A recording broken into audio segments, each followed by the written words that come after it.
아멘. 자, 우리 옆에 이렇게 인사하겠습니다. 예수님이 부활하셨습니다. 물어보십시오. 이게 무슨 소리입니까? 예수님이 부활하셨다는 게 도대체 무슨 소리며 이게 나에게 무슨 유익이 있는 것인가? 이 소식이 나에게 주는 내용이 뭔가 하는 것을 우리가 생각보다 잘 모르는 것 같습니다. 우리가 오늘도 본문을 보니까 어떤 여인들이 예수님을 만나려고 막 향품, 향유, 죽은 자에게 바르는 그런 아주 고급지고 귀한 향기 나는 기름을 가지고 예수님을 만나러 어디로 갔다고 오늘 본문이 얘기합니까? 무덤으로 갔다, 이렇게 얘기를 하는 거죠. 왜냐하면 예수님 죽었으니까 무덤으로 갔대요. 근데 거기서 천사들이 나타나서 예수님이 무덤에 계시지 않고 무덤 밖에서 너희들에게 이미 가르쳐 주셨던 그곳에서 너희를 기다린다, 이 얘기를 하고 계시는 거죠. 그러니까 오늘 본문 말씀 5절이 이렇게 얘기하지 않습니까? 어찌하여 살아있는 자를 죽은 자 가운데서 찾느냐, 이렇게 물어보는 거예요. 왜냐하면 예수님이 분명히 살아계실 때 내가 죽을 거고 3일 후에 살아날 거고 약속한 대로 어디에서 기다리겠다라고 얘기하셨단 말이죠. 말씀을 안 하신 게 아닙니다. 근데 이들이 무덤으로 간 이유는 뭐예요? 그런 일이 가능하겠어? 이건 거죠. 그러니까 그 말을 믿지 못함입니다. 어찌하여 살아있는 분을 죽은 자 가운데 와서 찾느냐. 그런데 이 사람들은 예수님을 만나려고 온갖 귀하고 값지고 정성스러운 것들을 가지고 무덤으로 가고 있는 겁니다. 근데 천사가 와서 하시는 얘기는 무덤 안이 아니라 말씀하신 바깥에 너희들의 삶의 그 자리들에 먼저 가서 기다리고 계신다. 왜 여기로 왔냐 하는 거예요. 거기로 가야지, 집으로 가야지, 학교로 가야지, 회사로 가야지. 먼저 출근하셔서 커피 한 잔 드시고 기다리고 계실 텐데 거기서 너랑 지금 일하려고 말씀하신 대로 거기서 기다리고 계신데 너는 왜 그걸 믿지 못하고 축 처져가지고 터덜터덜 무덤가로 왔느냐, 이거를 천사가 물어보는 거죠. 여러분, 저는 이 말씀이 사실 저희가 자주 들었던 얘기라 나 저거 알아 라고 생각하지만 저희가 부활이 뭔지를 생각보다 잘 모르는 것 같습니다. 예수님이 부활하셨다라는 게 우리에게 주는 의미는 뭐냐면요, 맞아, 나도 죽으면 다시 부활할 거야. 마라나타 주 예수여 빨리 오시옵소서, 이놈의 세상 빨리 끝나야지. 이게 부활신앙입니까? 부활신앙은요, 내 주인이 살아계시다는 뜻이에요. 내 주인이 살아계셔서 지금 내 집에 나랑 같이 살고 있다는 것을 믿게 된 것이 부활신앙입니다. 내가 아이들과 대화를 할 때에 내 하나님은 살아계셔서 지금 우리들의 대화를 다 듣고 계시다는 것을 믿게 되는 것이 부활신앙인 거예요. 부활신앙은 내 주인이 살아서 나를 보고 계시다는 신앙입니다. 부활신앙은 전혀 바뀔 것 같지 않고 지금까지도 바꾸지 못했던 내 삶의 그 자리들이, 남편과 아내와의 관계의 그 현장이, 내 집이, 내 회사가, 내가 살아가는 그 삶의 지루한 자리들이 나 혼자 가서 사는 게 아니라 부활하신 나의 주인이 약속대로 그 자리에 먼저 가셔서 오늘도 나와 함께 그 현장을 살아내시려고 거기서 기다리고 계시다라고 하는 것을 믿는 신앙이 부활신앙인 거죠. 근데 우리는 그냥 막연히 나도 죽으면 다시 살겠지, 나도 죽으면 하나님이 살려서 천국에서 천년 만년 살게 하시겠지, 빨리 죽었으면 좋겠다, 이걸 염세주의라고 하지, 이걸 부활신앙이라고 하지 않습니다. 부활신앙은 우리 주인이 살아계시다는 걸 믿게 되는 거예요. 그래서 여러분 잘 생각해 보십시오. 내 주인이 지금 살아계시다라는 믿음이 없는 사람들은요, 이 예배당 안에서 이루어지는 모든 일이 그 사람의 신앙생활의 전부입니다. 하나님이 어디 내 집에 있겠어요? 그렇게 내가 기도해도 아무 대답도 안 하시는 그분이, 우리는 그런 거 원망하러 사실 여기 오는 거잖아요. 하나님 어떻게 지난 한 주 그러실 수가 있어요? 그 얘기하러 이제 여기 오는 거잖아요. 하나님 그래도 지난 한 주는 제가 봐드릴 테니까 다음 주는 꼭이에요, 이런 거 얘기하러 여기 오는 거잖아요. 왜냐하면 내 삶의 현장에 안 오시니까. 그렇게 예수님이 부활하셔서 약속대로 나와 지금 모든 현장에 함께 계시다라는 부활신앙이 없는 사람들은 교회라는 공동체 안에서 행해지는 모든 섬김과 봉사와 일들이 그 사람이 말하는 신앙생활의 전부입니다. 그 사람은 그게 전부인 거예요. 근데 예수님이 살아계시다라는 믿음을 갖게 된 사람은 예수님을 만나러 그분과 함께 일하러, 그분에게 죽기까지 순종하려고 집으로, 회사로, 학교로, 사람들과의 만남의 자리로 나아갑니다. 그게 믿음이 없으면 안 되는 거죠. 그러니까 믿음이 없으면 평생 이렇게 예배당에 올 때마다 무덤에 가는 사람들처럼 이렇게 무덤가에 와서 앉아가지고 나름 귀한 거 하나씩 들고 와서 저기다 이렇게 여기저기 이렇게 하면서 울면서 예수님 이렇게 하늘 쳐다보고 생각하느라고 시간을 다 보냅니다. 그래서 나에게 분명히 나 여기 없어, 나 지금 거기서 네 집에서 기다리고 있어, 나 지금 내일 만나야 될 그 사람과의 그 장소에 내가 거기 가서 미리 가서 기다리고 있어 라고 하시는 그 하나님을 만날 수가 없는 거죠. 그러니까 부활신앙이 아니고서는 무덤가에서 귀한 것들을 하나님께 드리며 슬피 울고 때로는 감사하며 그냥 그분을 생각만 하는, 오늘날 우리와 같은 이런 죽어있는 예배가 그 사람의 신앙생활의 전부인 일들이 일어나기 시작하는 거죠. 그러나 여러분, 우리가 여기 오는 이유가 뭡니까? 누차 얘기해 왔던 거잖아요. 오늘 예수님이 죽으신 거 기리러 왔어요, 이 여자들이. 그런데 거기에 온 천사가 준 선물이 있습니다. 천사가 그래도 나름 그 귀한 마음을 가진 여자들이 아직 잘 뭔가를 이해하지 못하고 있으니까 천사가 준 선물이 뭐였을 것 같으세요? 천사가 준 선물이 이겁니다. 여기 계시지 않고 살아나셨느니라. 그래서 생각나게 해주죠. 너희들 갈릴리에 너희들과 그분이 함께 계실 때 너희에게 어떻게 말씀하셨는지를 기억하라. 그러니까 이 천사가, 이 사람들이 못 알아들어요. 말씀을 못 알아듣고 있어요, 예수님이 한 얘기를. 그러니까 이 천사가 와서 말씀을 못 알아듣는 사람들에게는 뭐 새로운 걸 해줄까요? 막 경험을 하게 해주고 막 기적을 보여주고 이럴까요? 천사가 와서 주는 선물 역시도 뭐예요? 말씀을 기억하라는 거예요. 너 함께 계실 때 예수님이 너에게 뭐라고 하셨는지를 한번 기억해 봐라. 다시 말씀이에요. 그분이 너희에게 준 약속을 기억해 보라는 거죠. 그래서 여러분, 저희들이 이렇게 믿는 자들의 공동체잖아요, 교회는. 저희들이 여기 모이는 거 세상은 봐요, 못 봐요? 못 봐요. 저희가 여기서 뭐 하는지 세상은 모르고 관심도 없어요. 그런데 우리가 굳이 이 자리에 모여서 이런 시간을 보내는 이유는 그분이 우리에게 어떻게 말씀하셨는지를 기억하기 위함인 겁니다. 그분이 우리에게 뭘 명령하셨는지를 다시 기억하기 위함이지, 이게 우리의 신앙생활의 전부가 아니에요. 그래서 우리는 이 자리에 모일 때마다 성령께서 우리의 마음을 열어 그분이 우리에게 뭘 명령하셨지, 뭘 말씀하셨지 하는 것들을 다시 기억하는 겁니다. 그래서 우리가 예배로 모이는 거예요. 그렇다면 이게 우리의 신앙생활의 전부가 아니라 우리의 진짜 신앙생활을 해내기 위한 가장 시작이 바로 여기에서 시작되는 거죠. 그 말은 여기가 전부가 아니라는 얘기고, 여기는 시작이고 가장 우선이어야 하지만 가장 많은 시간과 가장 많은 우리의 헌신이 나타나야 하는, 순종이 드려져야 하는 곳은 교회 공동체 아니라 여러분의 집과 세상과 삶의 자리들이라고 성경은 적어도 얘기하고 있습니다. 근데 우리는 잘 못 알아들어요. 우리는 매년 부활절을 할 때마다 여기 와서 장례 치릅니다.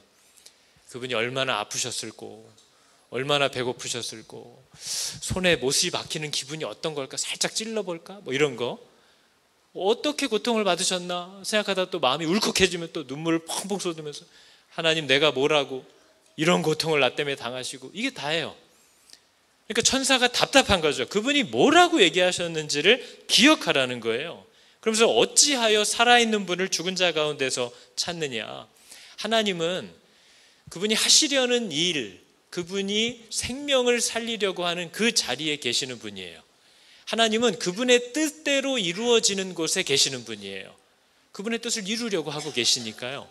그래서 교회는 하나님의 생명이, 하나님의 뜻이 이루어지고 있는 자리에서만 하나님을 만날 수 있다는 걸 아셔야 됩니다. 그러니까 여러분, 하나님의 관심이 뭐예요?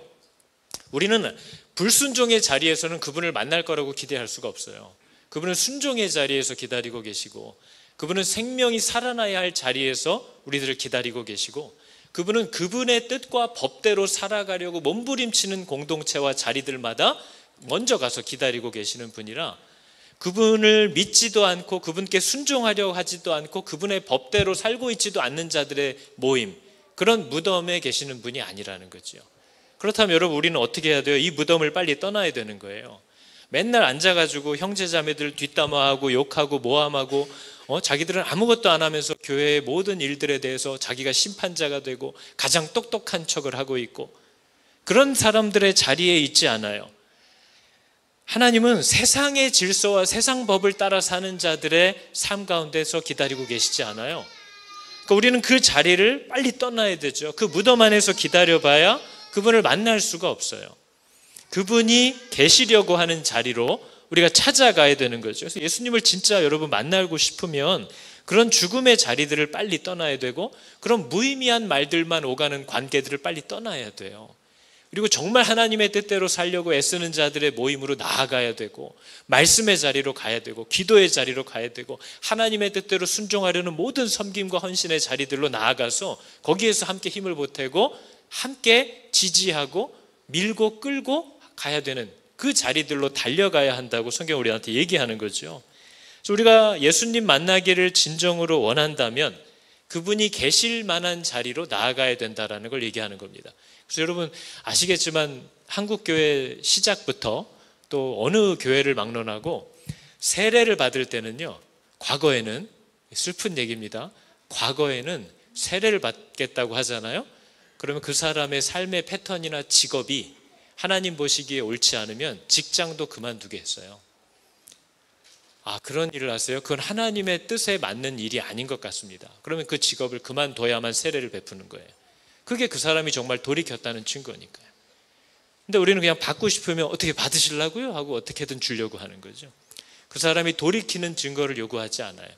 어떤 것이 하나님의 뜻이고 당신이 정말 그 뜻을 따라 순종하기로 자신을 완전히 생명까지 내어드리기를 원하게 되셨습니까? 그걸 묻지 않아요.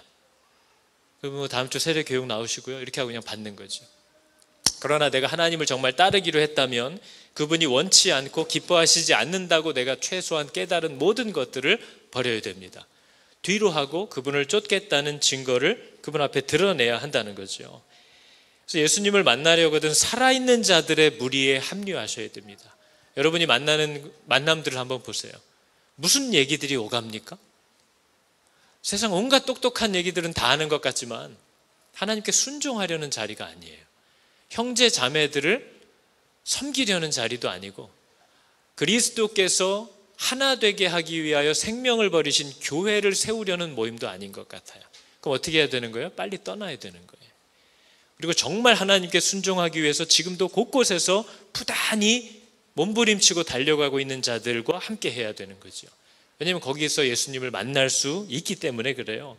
그래서 여러분 이런 부활의 소식들을 막 들으면, 예수님이 이제 죽은 자들과 계속 어울리는 자들에게도 우리가 마태복음을 보면 이렇게 얘기하셨잖아요.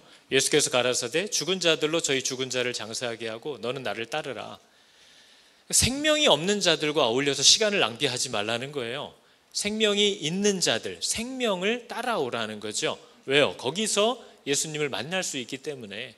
그래서 여러분들도 아무리 오랜 친구고 아무리 오랜 만남이고 이 만남이 나에게 유익을 줄 수 있고 이런 것들이 마음에 걸린다 하여도 이것이 하나님이 기뻐하시는 만남과 대화와 모임과 방향이 아니라고 생각된다면 거기서 돌이키셔야 하는 결단이 필요합니다. 왜냐하면 거기에 계시지 않기 때문이에요. 그분이 계시고 기다리고 계시는 그 자리로 과감히 나아갈 수 있는 그런 믿음과 결단과 마음 주시기를 여러분 축복합니다. 그게 하나님이 저희들에게 적어도 요청하고 있는 바예요. 그러면서 여러분 오늘도 말씀을 보니까 예수님이 다시 사셨다는 얘기를 가장 의심하고 가장 믿지 않았던 사람들이 놀랍게도 제자들입니다. 사도들. 신기하죠? 목사하면 다 믿을 것 같죠? 뭐 성경을 믿어요? 그럼 전 믿어요. 얘기할 수 있어요. 저 성경을 믿습니다. 근데 제 삶의 자리에서 나타나는 일들과 성경의 약속을 연결시키는 건 좀 다른 문제처럼 느껴질 때가 너무나 많아요. 믿음이 잘 안 생길 때가 있는 거죠. 저는 목사인데도 아픈 아이를 위해서 기도해달라고 그러면 기도한다고 될까요 하나님? 이런 얘기가 제 속에서 절로 나옵니다. 왜냐하면 많이 해봤거든요. 많이 해봤어요. 많은 소망의 얘기들과 하나님의 약속을 선포해봤어요.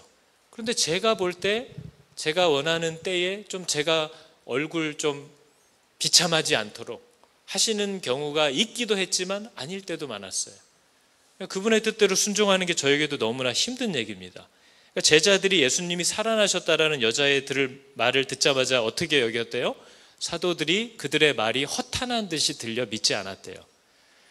이게 가당키나 한 소린가? 라고 제자들이 생각을 했다는 거죠. 그러니까 이들이 믿었다는 믿음은 믿음이 아니에요. 아직 성령을 받기도 전입니다, 사도들은. 그러니까 저런 어떤 일들이 막 일어났다는 거예요. 그러니까 그들이 언제 믿었냐면요, 예수님이 이렇게 해주셨을 때 믿었어요.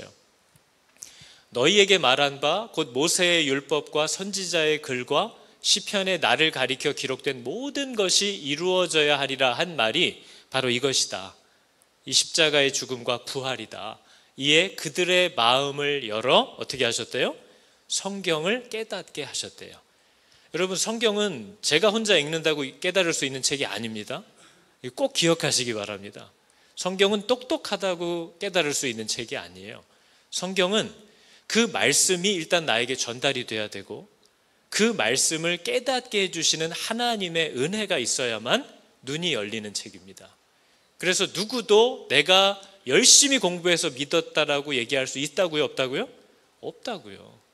오직 뭐라고만 얘기할 수 있다고요? 은혜라고 얘기할 수 있다는 거죠.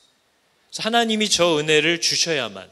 그래서 여러분, 맨날 성경을 우리가 매일 성경을 읽네, 말씀 묵상을 나누네, 이게 여러분 공부하라고 하는 게 아닙니다. 주인이 살아계시기 때문에 여러분과 제가 알아들을 수 있게 얘기하시겠다고 약속하신 분이니까 그 약속을 믿고 어떻게 읽든 눈으로 읽든 귀를 읽든 아무튼 가서 그 앞에 서 계시라고 저는 얘기할 뿐인 거죠. 여러분에게 뭐라고 얘기하시는가를 들을 수 있을 거라는 믿음을 가지고 그 앞에 서 있어야 한다는 거예요. 그러면 그분이 여러분을 읽어 나갑니다. 여러분도 그분의 뜻을 깨닫게, 필요할 때에 그분이 깨닫게 하시는 은혜를 입는 거죠. 근데 내 뜻대로 되지 않는다고, 공부를 좀 했는데도 이해가 안 된다고 막 짜증을 엄청 부르는, 자아가 여전히 살아있는 거죠. 내가 하나님이에요. 주인이 오라고 그랬다니까요. 그 앞에 서 있으라고요. 왜 이렇게 종이 말이 많아요? 내가 알아들을 때도 있고 못 알아들을 때도 있고, 주인이 지금이 아니다 싶으면 얘기 안 하실 수도 있는 거죠. 그러나 중요한 건 그분과 함께 있으라는 거예요. 우리가 바라는 거 그거잖아요. 하나님 저와 함께 계셔 주세요. 그러면 저는 안전합니다. 그래서 하나님이 나와서 앞에 서 있으라고 했대요. 그래서 기도할 때 우리는 말씀을 펼 때 어떻게 해야 되는 거예요? 빨리 읽고 빨리 쳐야겠다, 이거예요. 하나님, 뭘 얘기하시려고 하는지 제가 알아들을 수 있게 도와주십시오. 그리고 제가 오늘 필요한 것들을 꼭 가르쳐 주십시오. 그리고 가르쳐만 주셔도 알지만 안 돼요. 하나님 도와주세요. 한마디로 뭐예요? 하나님과 함께 있어야만 합니다. 그 고백이 성경을 바로 읽는 자들에게서 나오는 반응입니다. 하나님이 같이 계셔 주셔야죠. 깨달으면 뭐합니까? 내 힘으로 안 되는데. 읽으면 뭐합니까? 깨달아지지가 않는데. 하나님 아무튼 저랑 같이 있어 주셔야죠. 제가 시키는 대로 순종하고 따라가잖아요. 그 관계를 하나님이 우리에게 요청하시는 거지, 저와 여러분의 그 똑똑한 머리로 탁탁 아주 문맥을 다 파악해가지고 한번 잘 살아보라고 던져주시는 책이 아닙니다. 그래서 하나님 앞에 나아가서 선다는 거죠. 그러니까 저와 여러분들이 진짜 예수를 믿는가 하는 것을 바르게 파악할 필요가 있어요. 우리가 정말 예수를 믿는가? 그분이 살아계셔서 내 집에서, 회사에서, 학교에서, 교회 안에서, 내 삶의 모든 자리에서 역사하고 계시고 기다리고 계시다라는 사실을 나는 적어도 믿고 있는가? 여러분에게 묻는 거예요. 물어보는 거죠. 정말 그분이 내 삶의 그 지루한, 계속 반복되는, 바뀌지 않는 것 같은 그 자리들에서 나를 기다리고 계시고 나를 도와주고 계시는 게 맞는가? 그걸 믿을 때 우리는 그 지루한 자리에서 날마다 몸부림치고 날마다 그분의 뜻대로 그래도 순종하려고 하는 대가를 치르면서 살아가기 시작합니다. 그걸 부활신앙이라고 하는 거예요. 부활신앙, 내 주인이 살아계시다. 내 주인이 우리 집에 계셔요, 안 계셔요? 계셔요. 내 주인이 죽지 않았다니까요. 내 주인이 부활하셔서 내 집에 지금 계세요. 내 주인이 우리 아이들의 그 더러운 방을 열 때 그 안에 계세요. 내 주인이 나와 남편이 대화할 때 거기 계세요. 내가 아침마다 월요일마다 축 처진 마음과 몸을 끌고 직장으로 나아갈 때 내 주님이 거기 출근해 계세요, 안 계세요? 계세요. 그게 부활신앙이라는 거예요. 그게 부활신앙이라는 거예요. 그래서 여러분, 이게 믿어지는 거는 노력해서 되는 게 아니라고 제가 계속 얘기하는 거잖아요. 노력해서 되는 게 아니기 때문에 그분이 명하신 방법대로 있을 때만 은혜로 받을 줄을 기대할 수 있는 거예요. 그래서 우리가 요한복음 보면 뭐라고 얘기합니까? 예수께서 이르시되 넌 나를 본고로 믿느냐? 보지 못하고 믿는 자들은 복되다. 보지 못하고 믿는 게 도대체 뭘까요? 저게 가능한 걸까요? 근데 베드로 사도가 나중에 이렇게 얘기합니다. 예수를 너희가 보지 못하였으나 사랑한대요. 뭐 어떻게 가능한 거죠? 지금도 보지 못한대요. 믿게 되었는데도. 여러분 보십니까, 예수님을? 저도 못 봐요.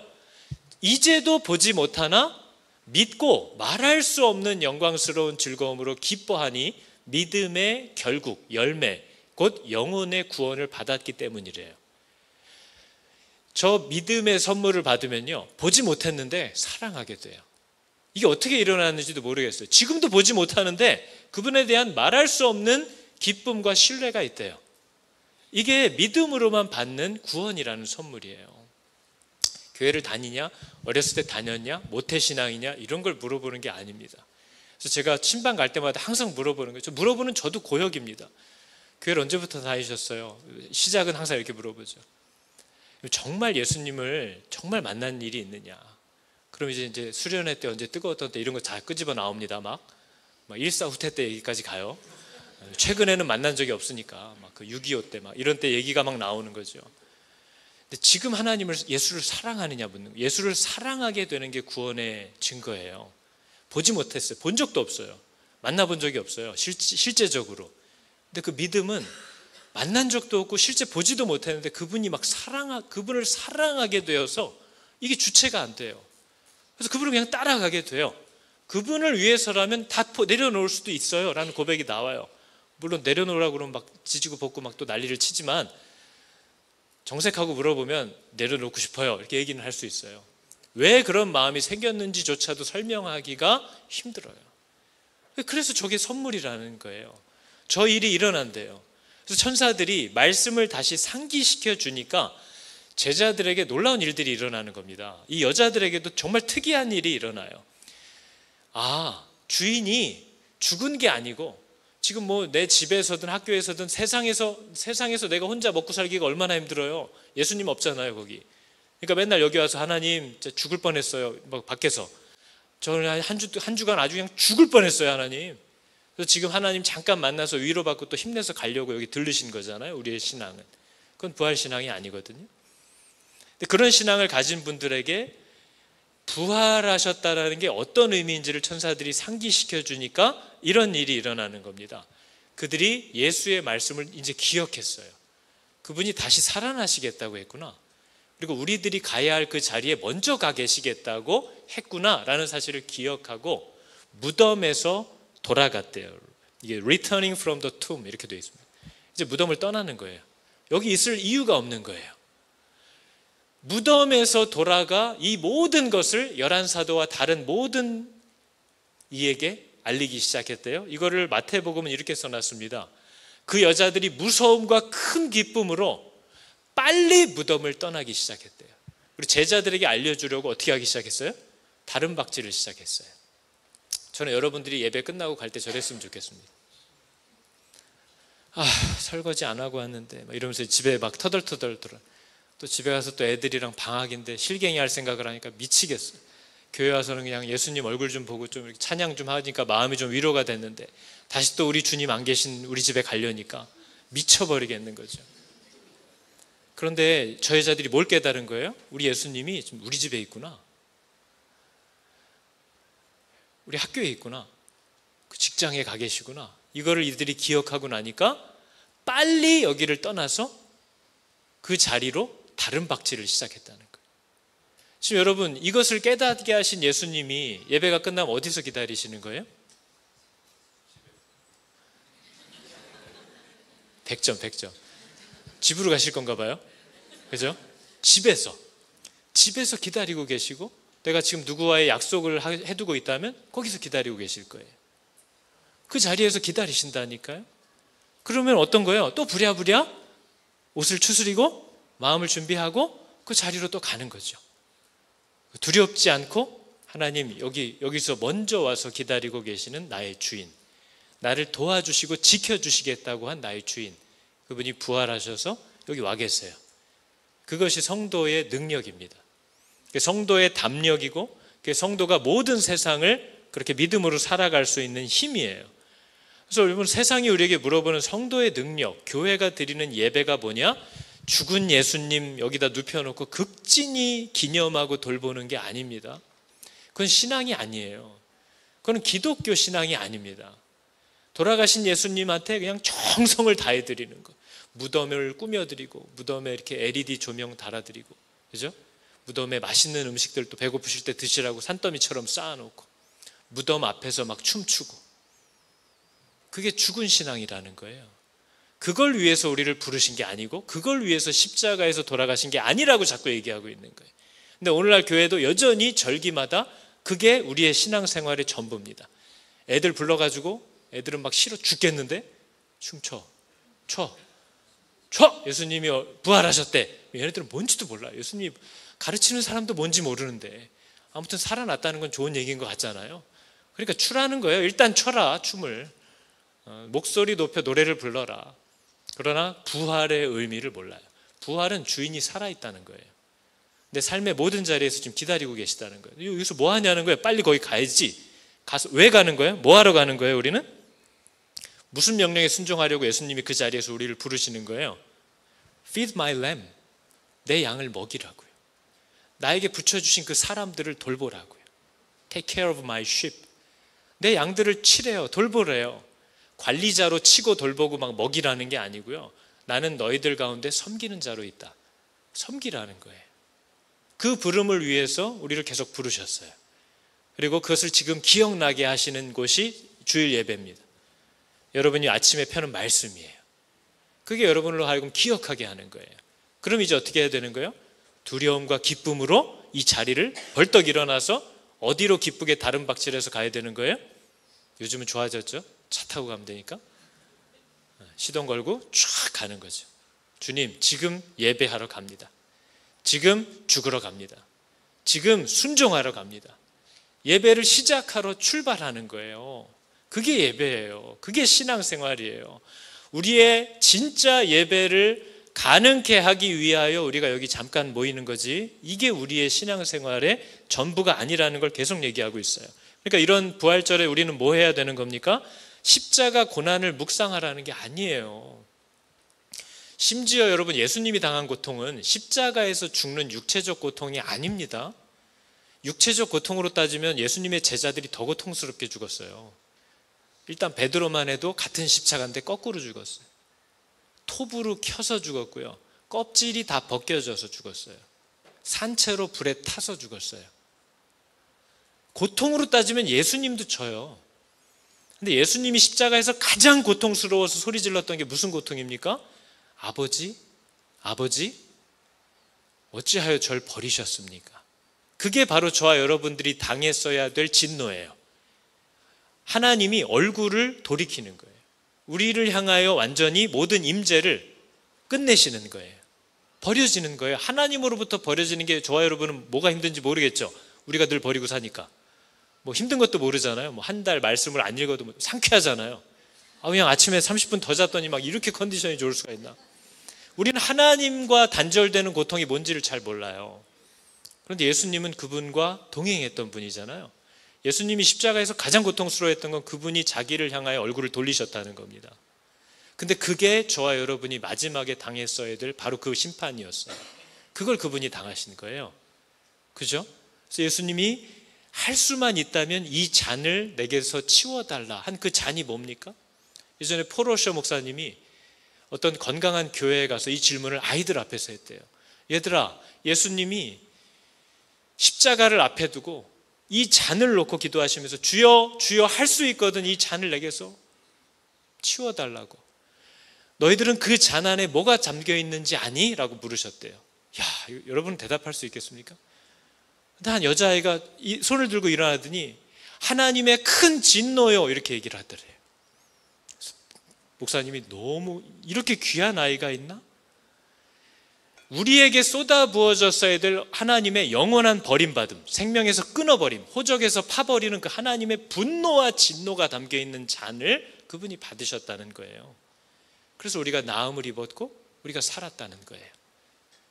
그래서 그 주인이 그 모든 하나님과의 관계를 맡고 있던 그 벽을 당신의 그 고통과 생명으로 치워주신 후에 잘 살아 그리고 떠나가신 게 아니라 다시 부활하셔서 내 삶의 자리에 와서 기다리고 계시다는 거예요. 그게 부활입니다. 여러분의 집에 있어요. 여러분의 잠자리에 함께 누워요. 여러분과 늘 동행하고 있어요. 그러니까 여러분, 부모와 함께, 그 든든한 아버지와 함께 사는 자녀들의 태도는 어때야 되는 거예요? 예전에 곽선희 목사님이 아버지 목사님 앞에서 목회를 하다 힘드니까 한숨을 쉬었대요. 자기도 모르게 집에 들어오면서. 근데 아버지 목사님이 그냥 지나가는 말로 이렇게 얘기하시더래요. 자식이 아빠 앞에서 한숨 쉬는 거 아니다. 그게 뭐예요? 부모의 마음이 얼마나 수치스러워요. 자식이 부모가 있는데도 거기서 한숨을 푹푹 쉬면 부모가 얼마나 마음이 안 좋습니까? 하나님을 아버지라고 부르는 자들이 그분이 정말 그 약속대로 나를 인도하고 계시다라는 것을 믿으라고, 믿어달라고 하나님이 얘기하실 때 우리들이 드릴 수 있는 예배와 찬양은 뭐예요? 신뢰, 인내. 그분은 반드시 약속한 대로 하시는 분이야 라는 우리의 고백, 그게 그분이 원하시는 예배예요. 그리고 그 고백의 열매는 우리 삶의 현장에서 살아내기 시작해야 한다는 거죠. 그러니까 제자들이 믿음이 없어서 뿔뿔이 흩어져 버렸잖아요. 그러니까 예수님이 일어나서 이걸 꾸중하셨습니다. 예수께서 그들에게 나타나서 그들의 믿음 없는 것과 마음이 완악한 것을 꾸짖었대요. 이유는 뭐냐면 당신이 살아난 것을 본 자들의 말을 믿지 않더래요. 지금도 일어나는 일이잖아요. 그들의 믿음 없음, 예수님이 살아계셔서 지금도 여기 계시다라는 사람들의 그 말을 그들이 받아들이지 않더래요. 믿어지지 않으니까요. 그게 무슨 말이나 되는 소리냐? 내가 별로 그렇게 받아들일 수가, 인정할 수가 없으니까요.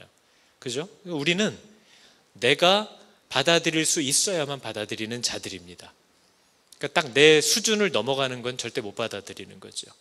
우리가 부모들이 자녀를 키울 때 갖는 안타까움이잖아요. 이거 해봐, 이거 너한테 지금 필요해, 너 나중에 후회한다. 그럼 애가 후회해요? 안 해. 난 안 해. 안 한다니까. 난 후회 안 해. 나중에 분명히 후회할 거거든요. 근데 후회 안 한대요. 왜냐면 자기가 갖고 있는 한계가 딱 거기거든요.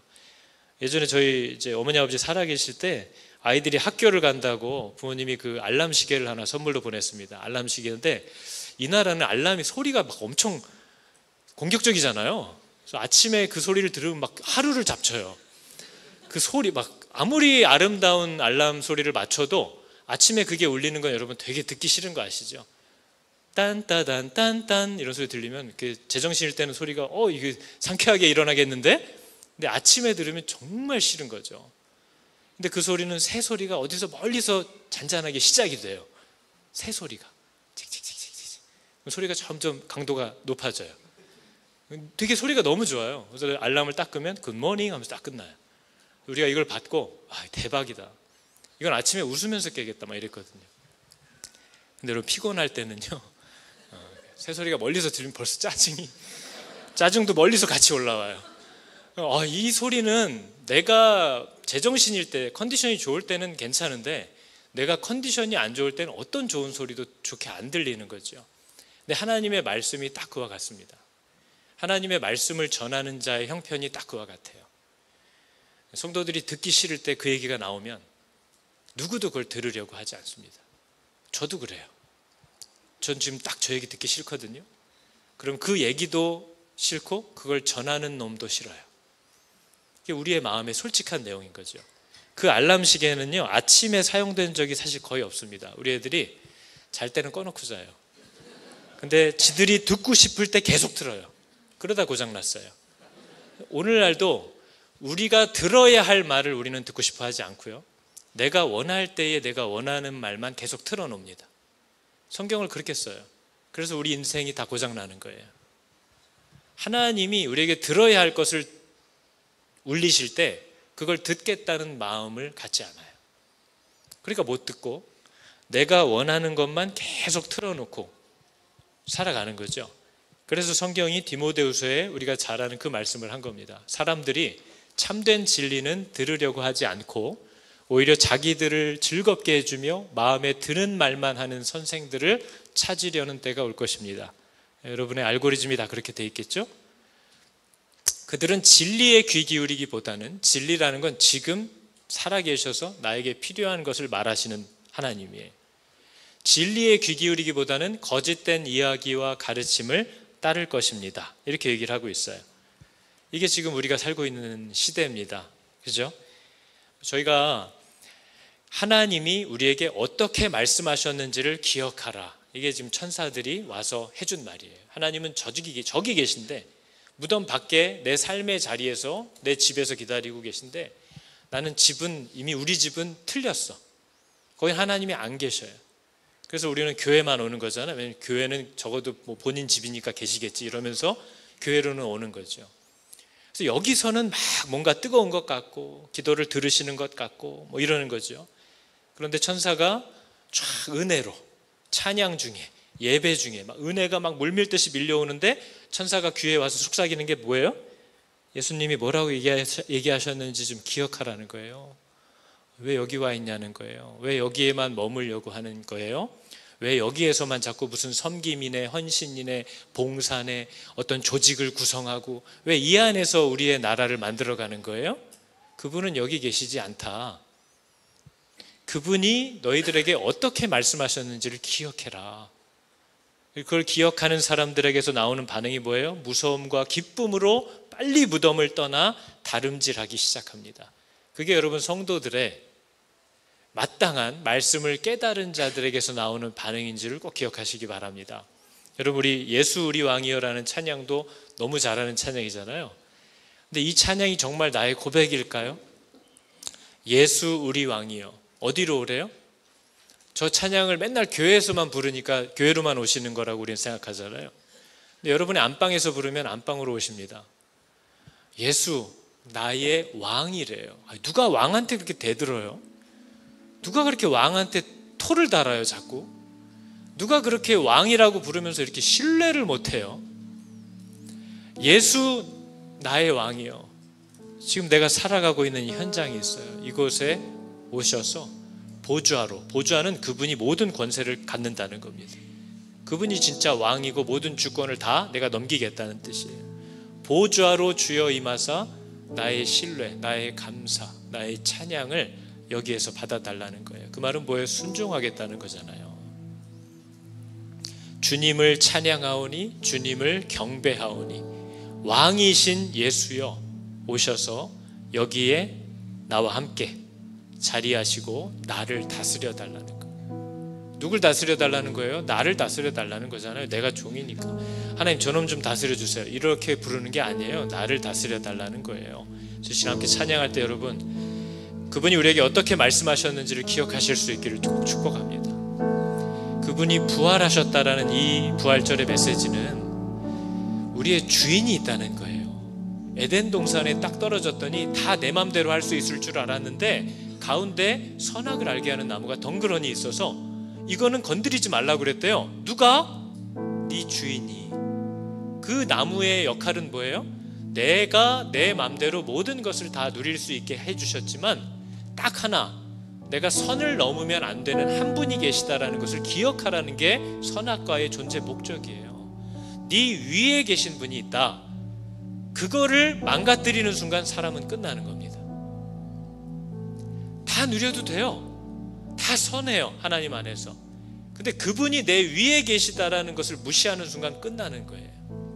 선악과의 목적은 그거 하나예요. 난 너를 위해 모든 걸 하지만 네가 너에게 해라 하지 마라 할 수 있는 존재가 이 동산 안에 있다라는 걸 기억하라는 거예요. 그게 부활신앙이에요. 그게 나의 주인이 살아계시다는 신앙이에요. 이 신앙이 여러분의 집에서 회복되기를 축복합니다. 먹고 살기 너무 힘들고 세상이 너무 나를 대적한다고 맨날 궁시렁대는 그 세상에 그분이 계시다라는 사실을 기억하시기를 축복합니다. 우리 같이 찬양해 볼까요? 예수 우리 왕이. 예수 우리 왕이여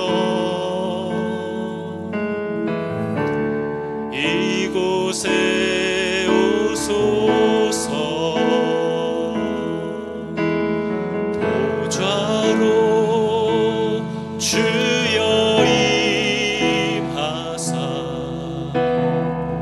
찬양을 받아 주소서. 주님을 찬양하오니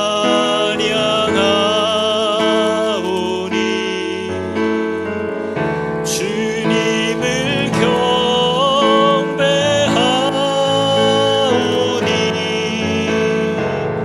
왕이신 예수여 오셔서 좌정하사 다스리. 예수 우리 왕이요,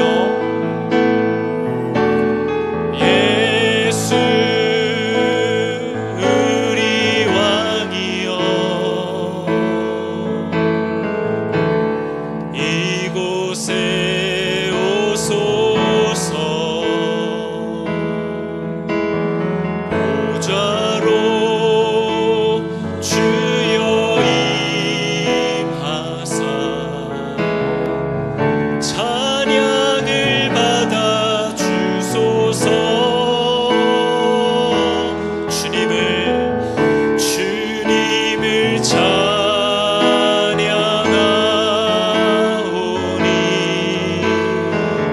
주님을 경배하오니 왕이신 예수여 오셔서 좌정하사 다스리. 주님을 찬양하오니 경배하오니 주님을 찬양하오니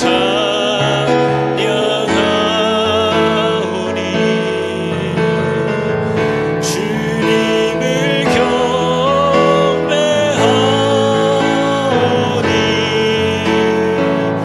왕이신 예수여 오셔서 좌정하사 다스리소서. 우리 시간 기도할 때는 여러분, 하나님이 살아계시다라는 건 여러분이 알아듣게 얘기하시는 분이 계시다는 뜻입니다. 그래서 이제 우리는 그분이 나에게 뭐라고 얘기하셨는지를 기억해야 되잖아요. 그분은 저에게 할 말이 많은 분입니다. 부모가 자식을 만나도 할 말이 그렇게 많은데 하나님이 나를 만나는데 할 말이 없을까요?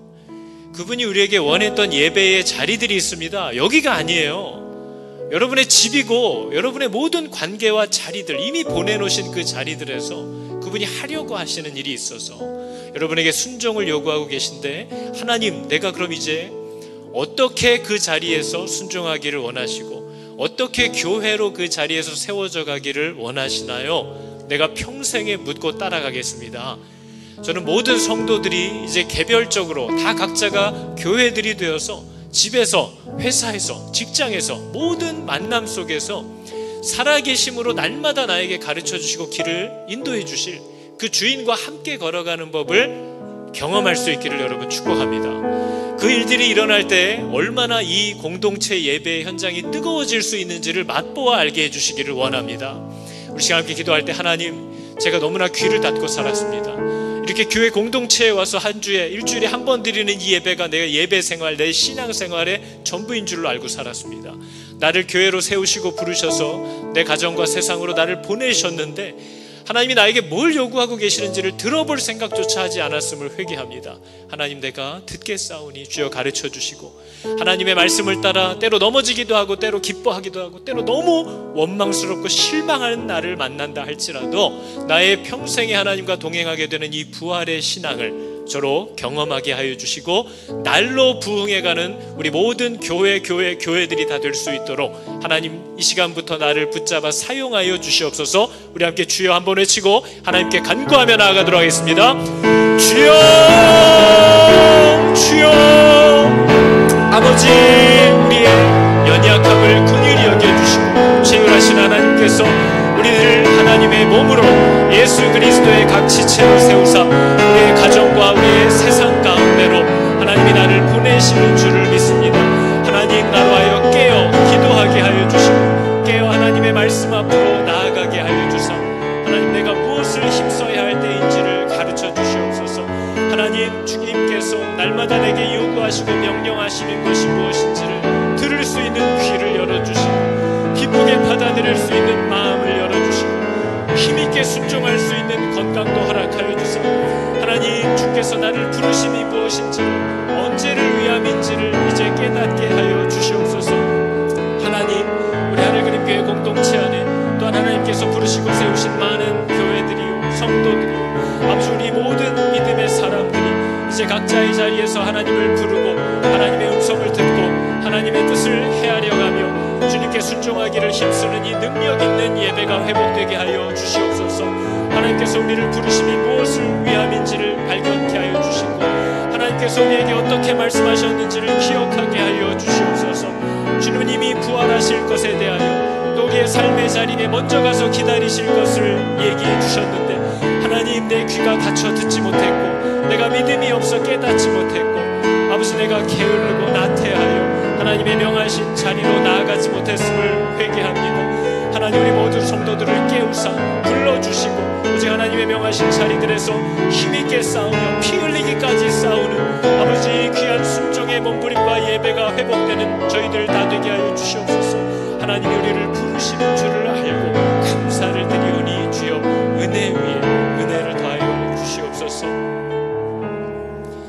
하나님 저희들이 하나님의 말씀을 기억하게 될 때마다 성령의 은혜로 말씀이 열리고 그것이 내 마음에 기쁘게 받아들여질 때마다 두려움과 큰 기쁨으로 그 자리를 떠나 세상을 향하여 가정을 향하여 내 가족들을 향하여 다름질하기 시작하는 복된 성도들이 다 되게 하여 주시옵소서.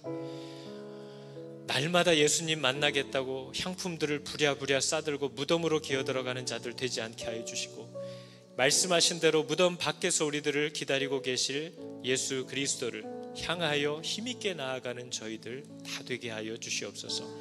살아계신 줄을 믿고 묻게 하시고 물었으니 말씀하실 줄을 믿고 듣게 하여 주시옵소서. 여호와는 내게 복을 주시고 너를 지키시기를 원하며 여호와는 그의 얼굴을 비추사 은혜 베푸시기를 원하며 여호와는 그 얼굴을 내게로 향하여 드사 평강 주시기를 원하노라. 아멘.